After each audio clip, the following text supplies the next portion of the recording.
Kira-kira nih Mas, kalau misalkan Mas Awang dikasih waktu sama kesempatan untuk ketemu sama diri Mas Awang di umur 20-an, kira-kira advice terbaik apa yang bakal Mas Awang kasih ke diri Mas Awang waktu di umur 20-an?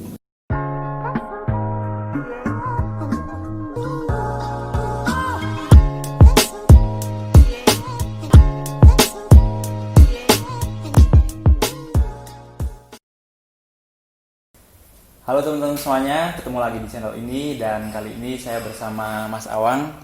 Beliau adalah Ketua Umum BPC HIPMI Wonosobo dan kali ini kita bakal sharing-sharing terus ngobrolin seputar dunia wirausaha.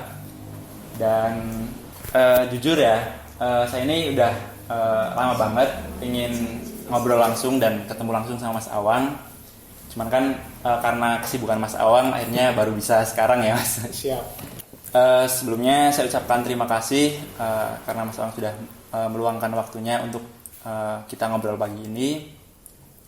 Nah, jadi gini Mas, saya ini jujur penasaran sama Mas Awang.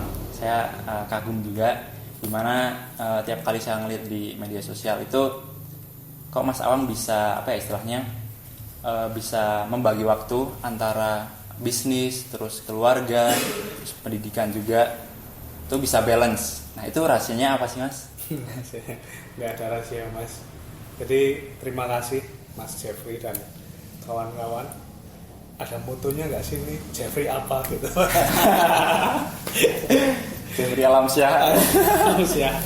Jangan lupa subscribe sama komen ya nanti teman-teman.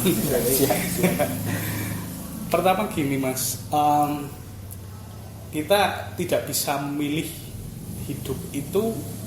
Pertama lahir dari mana, lahir dari siapa. Dan perjalanan hidup kita itu seperti ya kita tidak bisa memilih, tapi kita bisa memanage. Artinya apakah apa yang kita pilih itu sebenarnya memang jalan kita atau itu pilihan kita nggak tahu. Tapi kita bisa memanage. Seperti ketika kita perahu itu tidak bisa merubah arah angin. Tapi kita bisa menggerakkan layar sesuai dengan arah dan tujuan kita mau kemana.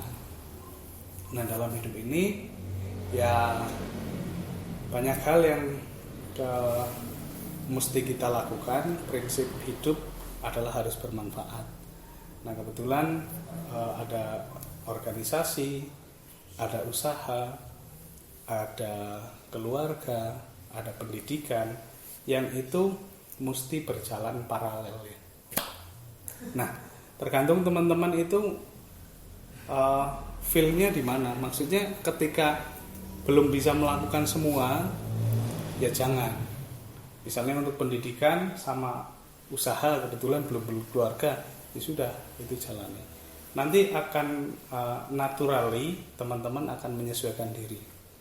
Jadi secara alamiah itu akan menyesuaikan. Dan ketika kira-kira bertambah satu hal yang bisa membuat teman-teman berat, pilihannya dua, batalkan atau jalankan. Ketika dihitung-hitung, dipikir-pikir memang memberatkan, ya sudah batalkan saja. Cuman itu nggak menjawab challenge sebenarnya. Nah ketika teman-teman dipikir, kemudian dirasakan, kemudian diperhitungkan, oh saya mampu, berarti itu menjawab challenge dan teman-teman ada di step berikutnya. Berarti ketika itu lolos, ya sudah ada di step berikutnya. Berarti intinya kita harus tahu posisi kita di mana gitu ya Mas. Ya. Maksudnya apakah kita mampu antara menjalankan antara keluarga, terus organisasi, bisnis dan sebagainya. Kalau kita memang mampu, berarti bisa gitu. Oke. Tapi kalau ya, terus kira-kira belum mampu, mending salah satu gitu ya. Kira-kira. Jadi konsep pertama yang mungkin bisa teman-teman terapkan adalah konsep Iqra ya. Bacalah. Iqra, bacalah. Nah, kalau misalnya saya baca nih Jeffrey Alamsyah, itu bisa dianggap membaca atau bisa dianggap sekedar melafalkan. Tapi membaca yang lebih dalam itu kita tahu betul apa yang kita lihat, apa yang kita ucapkan, apa yang kita lakukan dan apa yang akan kita lakukan. Itu namanya membaca bagi saya. Jadi dibaca betul potensi diri kita, dibaca betul potensi yang akan datang, dibaca betul apa yang sedang kita lakukan. Gitu Mas. Beberapa hari yang lalu kan saya sempat membaca sebuah artikel ya Mas di Wonosobo Muda kalau nggak salah, dimana dari hasil yang saya baca itu katanya Mas Awang itu memulai usaha itu dimulai dari uang sebesar Rp2.000. Itu beneran Mas? Ya benar. Sampai hari ini yang terjadi kayak gini ya benar dari Rp2.000 itu. Itu ceritanya gimana Mas awalnya? Jadi ceritanya begini, ketika saya SMP, saya di MTS itu saya dikasih uang saku itu per hari Rp2.000. Nah, setiap Senin dan Kamis itu saya tabung karena saya nggak jajan setiap hari itu. Saya tabung Senin, Kamis. Itu kemudian terkumpul uang 962.000. Kemarin saya nulis 952.000 ya. Yes, 900. Oke. Sebentar saya ambilkan bukunya, ternyata masih ada kemarin. Ini nggak apa-apa ya? Ya nggak apa-apa. Dari SMP nih, ternyata masih ada nih.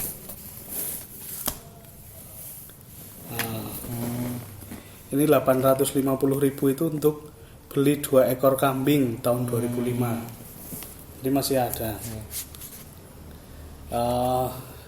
Dan ngumpulnya itu nih 980.000, tapi ada 20.000 untuk transportasi, ada 15.000 untuk beli beli arit sapi.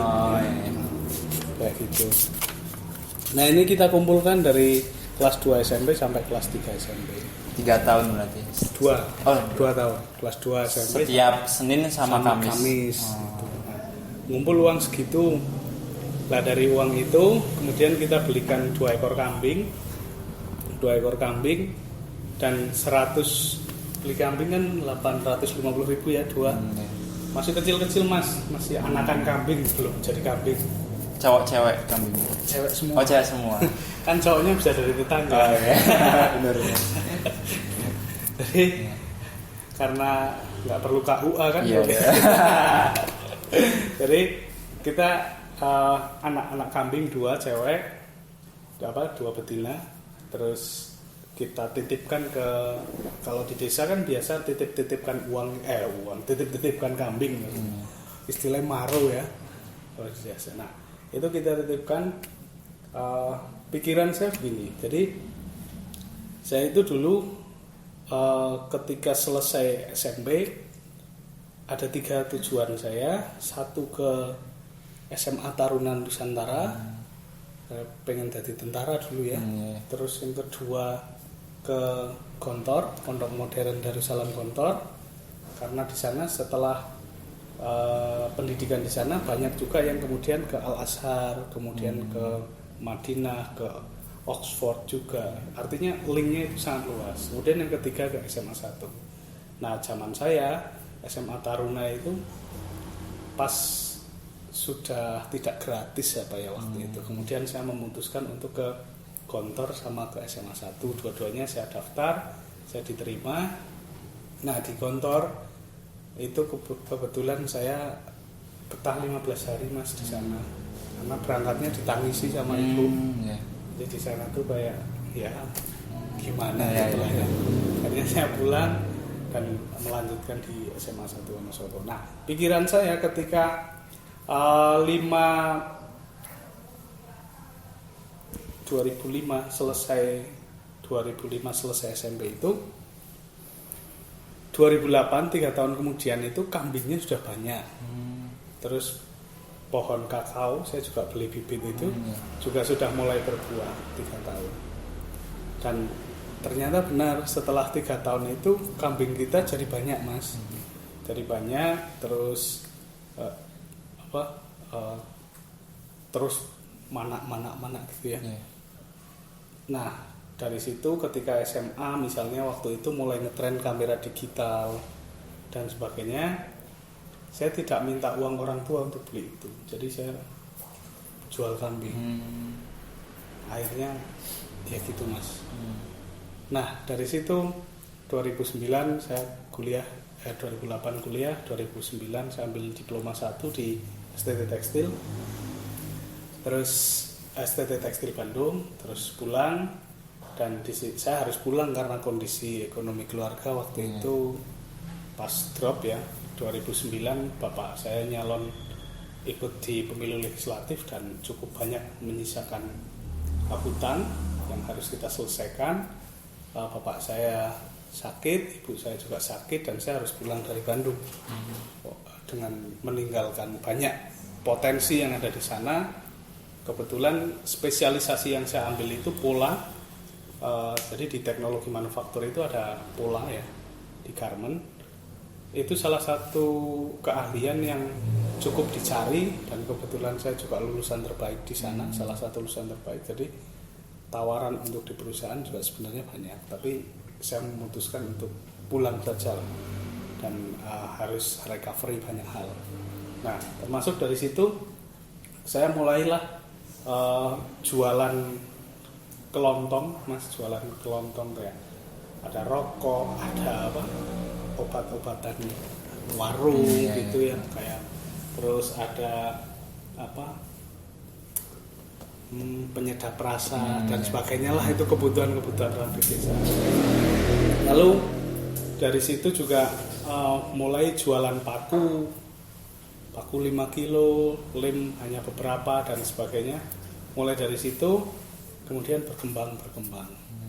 Dan itu juga modalnya dari jual kambing gitu. Jadi dari Rp2.000 itu terus dikembangin terus gitu. Gitu. Dan sampai hari ini kita ada beberapa usaha termasuk laundry. Gitu. Kalau yang laundrynya itu mulai tahun berapa, Mas? Laundry itu saya mulai tahun 2015. Nah, ini agak unik. Jadi memang kami dari keluarga yang biasa saja, dan mungkin pada tahun itu ya, ketika tahun 90-an kalau ada program pemerintah BLT atau apapun, kita termasuk yang masuk di situ sebenarnya ketika ada. Nah, laundry itu kita mulai tahun 2015. Pemicunya sederhana sebenarnya. Jadi 2014 saya nikah, saya usaha, istri kerja. Nah, kita belum ketemu nih ritme kehidupan keluarganya itu, nyucinya harus bagaimana dan sebagainya. Jadi saya juga nggak mungkin untuk nyuci menyelesaikan itu. Istri juga kadang-kadang capek ya, kasihan. Terus kita mulai mikir nih, saya mulai mikir bagaimana caranya agar pakaian saya rapi, wangi, tapi saya dapat duit. Akhirnya buka laundry. Nah, sebelum itu saya belum pernah mengoperasionalkan mesin cuci sebenarnya. Jadi 25 tahun itu saya nggak ngerti mesin cuci hidupinnya gimana, terus nguras airnya gimana, saya nggak tahu. Nah, pas kita nikah, kebetulan teman-teman istri itu urunan untuk kado gitu. Kadonya mesin cuci, Mas. Lah pada suatu sore ceritanya merenung di depan mesin cuci. Akhirnya ya wis lah, saya tak buka laundry. Dan mesin cuci itu setelah kita nikah juga berbulan-bulan di situ nggak dibuka karena saya nggak bisa. Jadi saya memulai laundry dari saya tidak bisa sama sekali. Jangankan sampai nge-laundry ya, mengoperasionalkan mesin cuci saja saya nggak bisa. Nah, di laundry pertama saya rugi, Mas. Ketika kita buka laundry, bikin selebaran banner, ada yang laundry boneka. Nah, saya kasih harga 10.000, saya nggak tahu harganya berapa. Dan saya nggak bisa nyuci boneka. Akhirnya kita kirim ke laundry yang lain, dan di sana harganya 32.000. Jadi laundry pertama saya harus 22.000. Tapi ya nggak apa-apa, ini satu jalan yang saya pilih, dan akhirnya sekarang kita berkembang dari laundry keluarga waktu itu sehari paling 2 kilo, kadang 3 kilo, kadang 5 kilo. Kemudian berkembang ke laundry dengan segmen premium. Jadi ada family laundry, ada premium laundry, kemudian masuk ke laundry yang spesifik seperti sepatu, helm, tas. Itu di Amazon ada lagi laundry karpet, sofa dan spring bed. Kemudian kita tahun ini masuk ke segmen corporate. Jadi kita mulai mengerjakan laundry hotel. Jadi justru di era pandemi ini ada peluang-peluang baru yang kita kerjakan. Gitu Mas. Jadi awal mula bikin usaha laundry ini awalnya iseng-iseng ya Mas? Jadi beberapa hal yang kita lakukan itu sebenarnya menjawab masalah sih, lebih ke itu. Dan pesan nih buat teman-teman, kalau ada masalah, pasti di situ ada peluang. Pasti.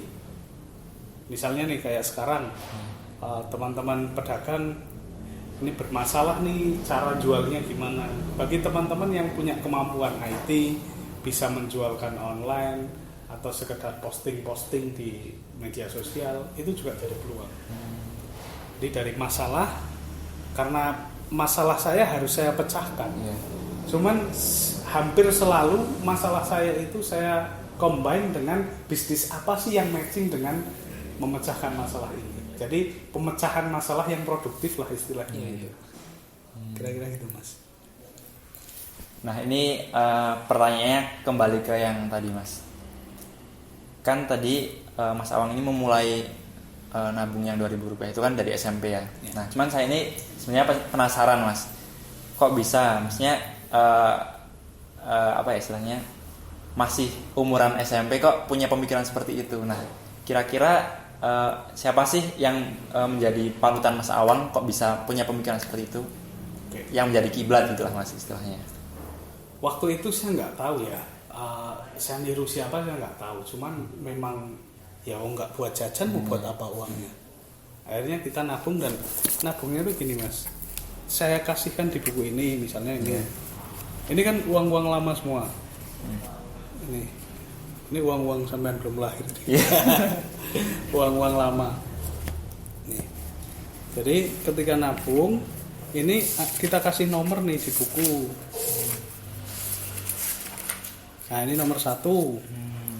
Ngumpul 265.000 berarti waktu itu ya. Ini sisa ini cap uang kan. Nomor 2. Ngumpul lagi di sini. Saya nggak pernah ngitung berapanya, nggak pernah ngitung, cuman di akhirnya itu ini nomor 3 kan uang ini dulu. Nih. Jadi saya nggak tahu saya waktu itu niru siapa, cuman karena nggak buat jajan ya buat nabung kan. Kita kumpulkan di situ. Nah terus dan dari ada satu hal yang mungkin teman-teman juga bisa untuk apa ya istilahnya gambaran bahwa dari SMP itu kita sudah nabung seperti itu, dan dari SD juga kita sudah mulai nabung, tapi nabung koin Mas. Nah nabung koin terus berjalan terus sampai hari ini saya masih nabung koin. Jadi teman-teman mungkin bisa ya entah itu inspirasi atau apapun ya. Dari nabung koin itu 2015 saya daftar haji pakai koin itu. Tahun 2015. Jadi teman-teman nanti bisa lihat koin-koinnya juga sampai hari ini masih nabung juga. Tahun 2019 kita nabung lagi, jadi kita ada beberapa usaha.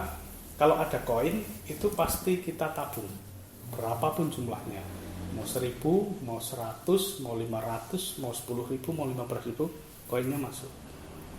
Nah di 2019 itu alhamdulillah koin itu juga bisa buat daftar haji istri. Nah pesan yang pengen kita sampaikan sebenarnya gini, kita jangan meremehkan hal-hal kecil.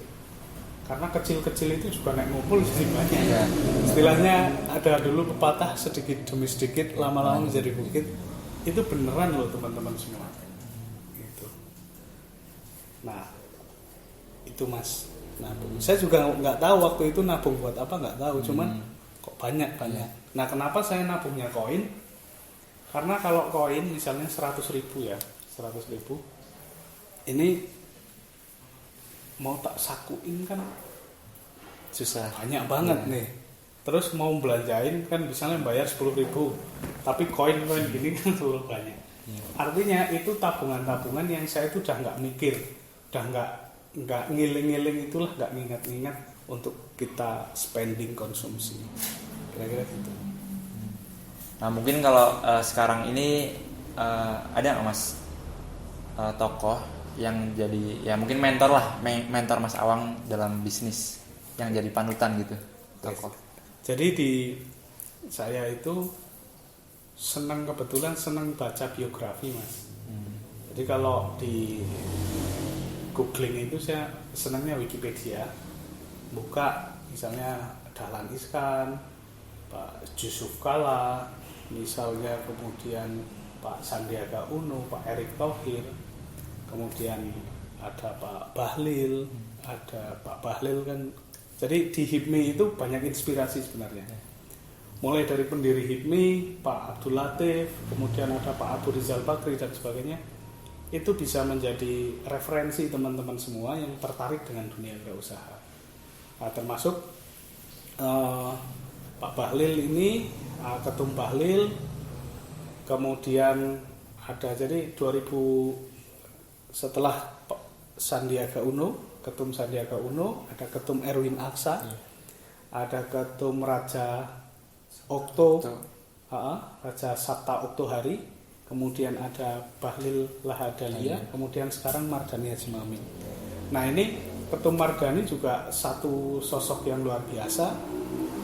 28 tahun beliau menjadi bupati di sana Kalimantan, Tanah Bumbu. 2 periode usahanya juga sukses. Kemudian di Jawa Tengah ada Ketum Reza, ada Ketum Billy Dahlan, yaitu pemilik Dafam Group, Hotel Dafam, itu juga luar biasa.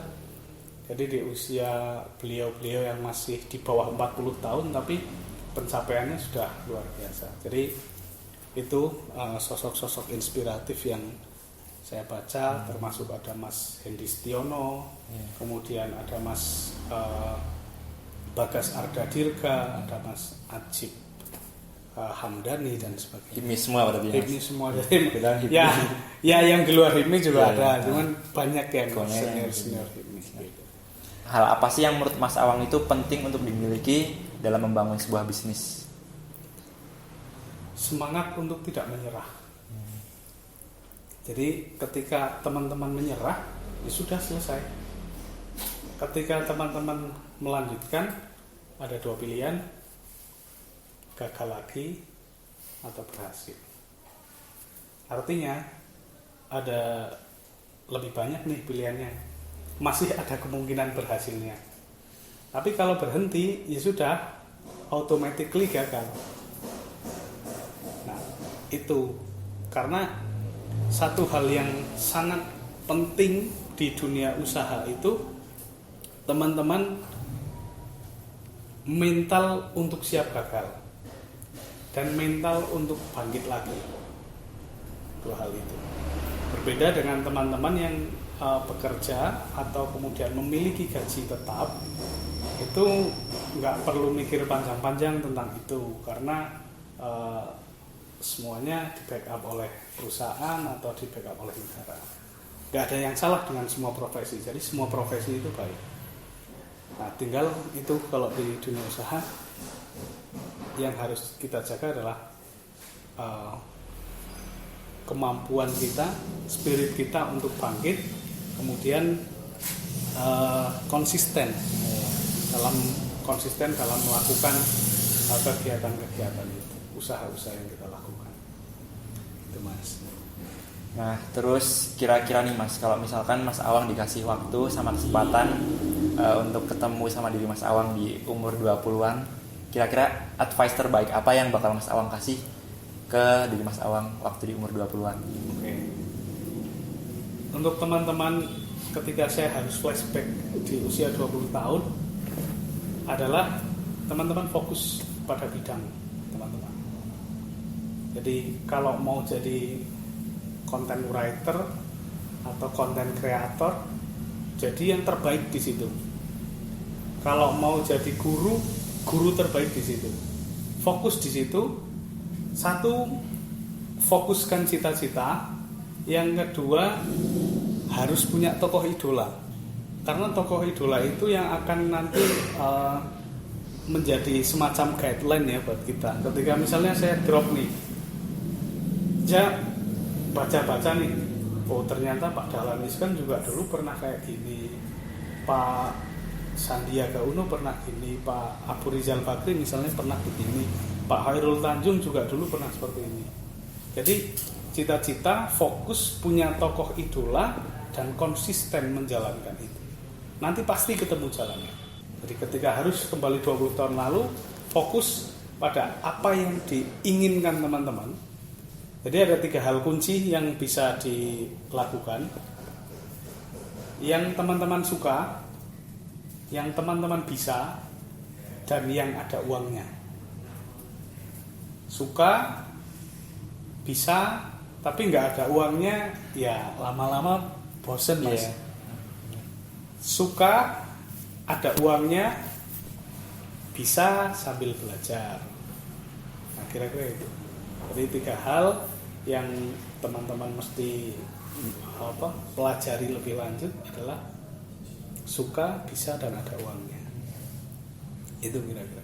Nah kalau boleh Mas Awang share nih Mas, kira-kira value apa yang selalu Mas Awang pegang teguh dalam hidup, yang mungkin istilahnya jangan sampailah Mas Awang melanggar dari value tersebut? Integritas ya Mas.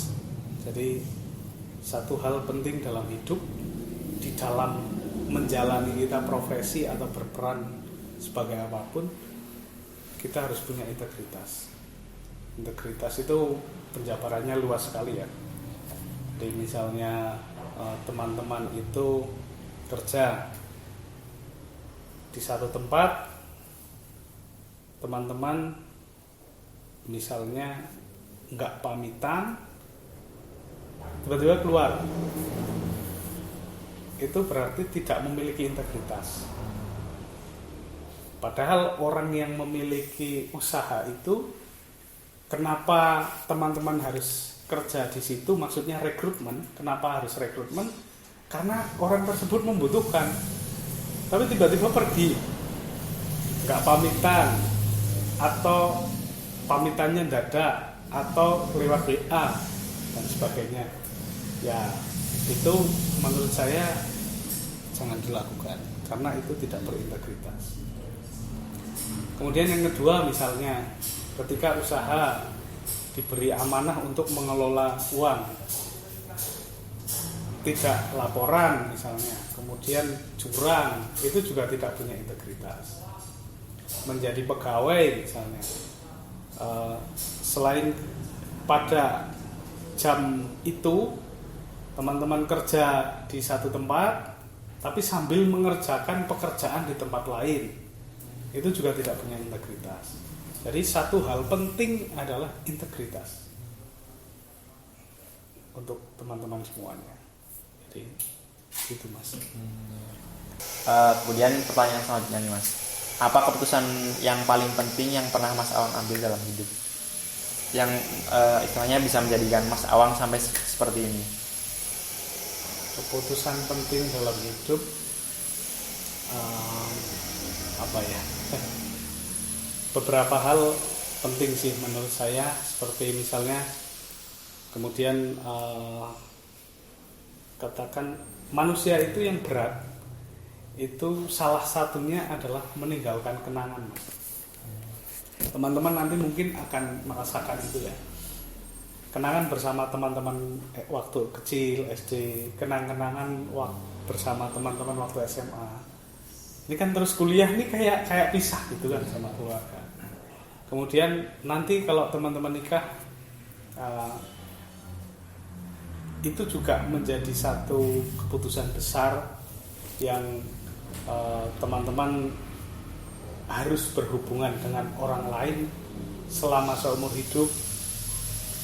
Teman-teman harus berpindah rumah, itu juga satu keputusan besar.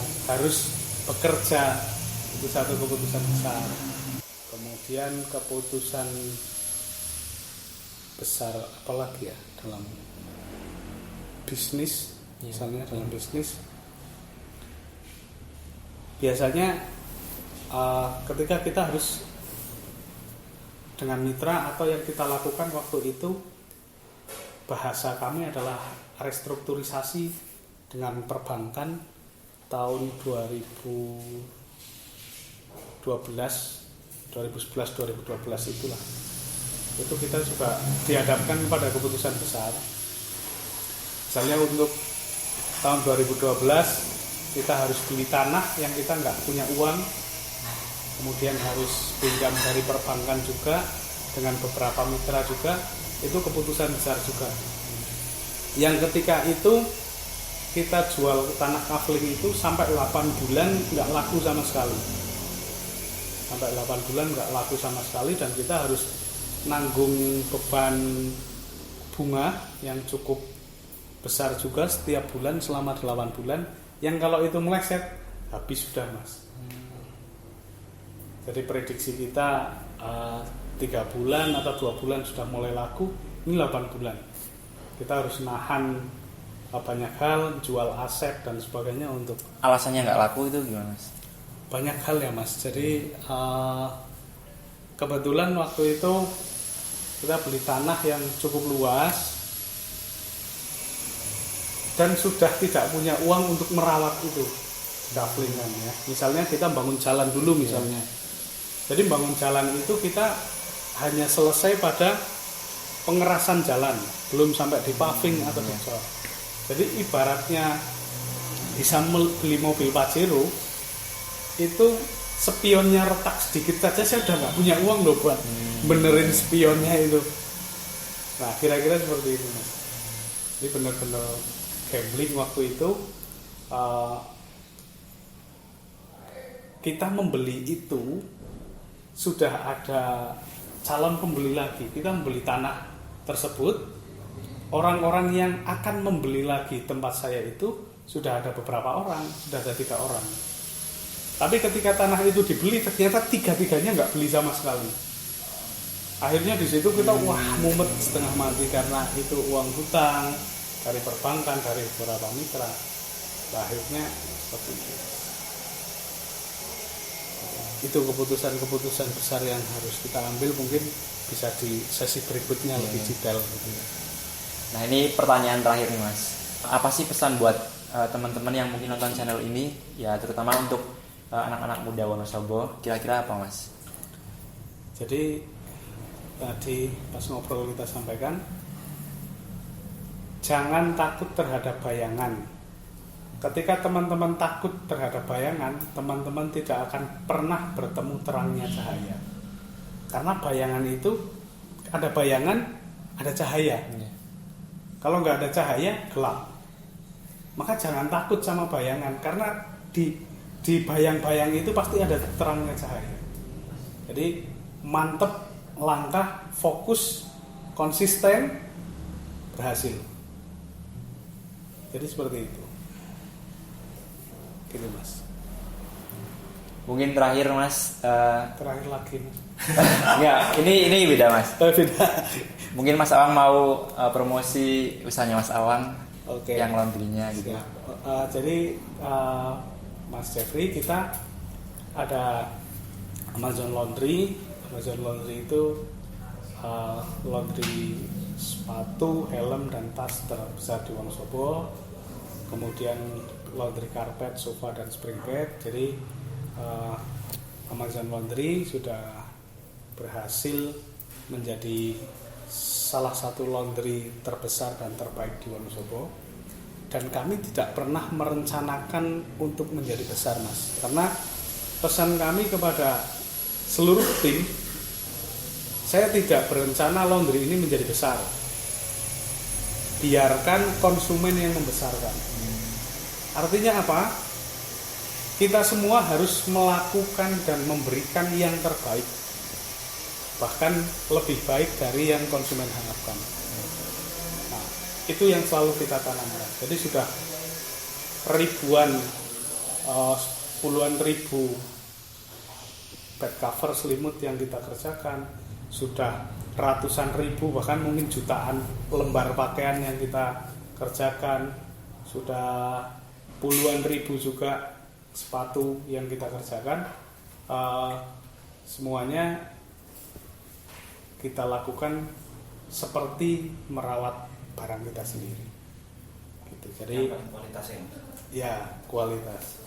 Jadi seperti itu. Kepuasan konsumen nomor satu gitu ya Mas. Kepuasan konsumen nomor satu dan kepuasan tim juga nomor satu. Kami merasa puas ketika orang-orang customer itu terlayani dengan baik. Gitu Mas. Jadi buat teman-teman yang mau mungkin cuci baju, cuci karpet, cuci sofa, bisa langsung ke Amazon Laundry. Tepatnya di mana Mas? Bayangkara. Kita ada 4, yang satu di Gondang, yang satu di Bumiroso, yang satu di Bayangkara, area futsal itu depan Masjid Polres, kemudian yang satu di Unsik. Cuman di Unsik itu kita tutup karena di sana tidak ada aktivitas perkuliahan karena pandemi ini dan tidak memungkinkan untuk kita lanjutkan, dan ini sudah kita siapkan untuk membuka beberapa cabang lagi. Sudah berapa tahun Mas? 5 tahun. 5 tahun. Lama. Lama ya. Gak ada yang mau tambahin Mas. Jangan lupa subscribe sama Oh iya. like sama komen nih di apa? Jeffrey Alamsyah. Jeffrey Alamsyah. Komen ya di bawah. Siap, ditunggu. Oke, mungkin cukup sampai di sini obrolan kita kali ini.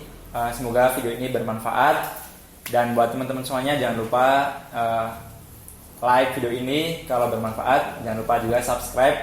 Jangan lupa follow Instagramnya Mas Awang Di Awang Sakura Awang Group. Sakura. Nanti YouTube-nya juga ada. Iya. Apa Mas channel YouTube-nya? Awang Sakura Group juga. Nanti saya kasih di link di bawah ini. Oke, terima kasih. Sampai jumpa.